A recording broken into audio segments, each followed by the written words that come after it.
30 nuovi ispettori Spisal da assumere entro l'anno e un aumento dei controlli nelle aziende del Veneto, almeno 400 in più rispetto al 2017.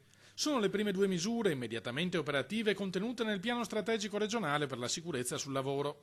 Il piano è stato firmato in mattinata a Palazzo Balbi da Regione, sindacati, associazioni datoriali e tutte le istituzioni coinvolte. Tutti gli interlocutori del territorio hanno firmato questo accordo che non è un documento di intenti ma è proprio operativo, misurabile partendo dal fatto ad esempio che la Regione assumerà 30 nuovi controllori dello Spisal, che si farà formazione, che si metteranno in contatto i nostri controllori con i responsabili aziendali, che andremo nelle scuole in ogni ordine e grado a parlare di sicurezza nel lavoro. Abbiamo avuto 33 morti dall'inizio dell'anno, una media di una cinquantina di morti all'anno e vogliamo abbandonare questo primato. In termini assoluti il numero degli incidenti sul lavoro in Veneto dal 2000 a oggi si è dimezzato, ma sono in aumento quelli mortali.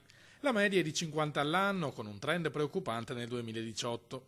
L'obiettivo, spiega il presidente veneto Luca Zaia, è portare questo numero a zero. Abbiamo anche istituito dei tavoli di monitoraggio per cui 30 lavoratori nuovi, controllori dello Spisal, o li assumi o non li assumi. E poi abbiamo un dato misurabile che è quello del numero dei morti. Deve calare il numero dei morti, visto considerato che la media veneta è di una cinquantina di persone che perdono la vita ogni anno lavorando. Il tavolo istituzionale per la sicurezza del lavoro convocato dal presidente Zaia si era riunito per la prima volta pochi giorni dopo il terribile incidente alle acciaierie venete di Padova. 2 mesi di lavoro di tutti i soggetti coinvolti hanno portato al piano firmato oggi. Evitiamo toni trionfalistici perché quello che abbiamo di fronte agli occhi sono più di 40 morti sul lavoro in questa regione.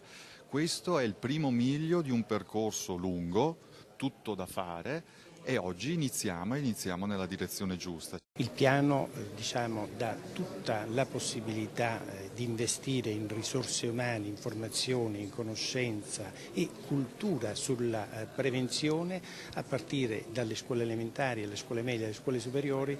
C'è bisogno di un grande passo in avanti per salvaguardare vite umane. Questo è un giorno importante, adesso bisogna lavorare sulle commissioni, cioè sui tavoli dove dovremo applicare questo accordo, e questo è l'aspetto più importante.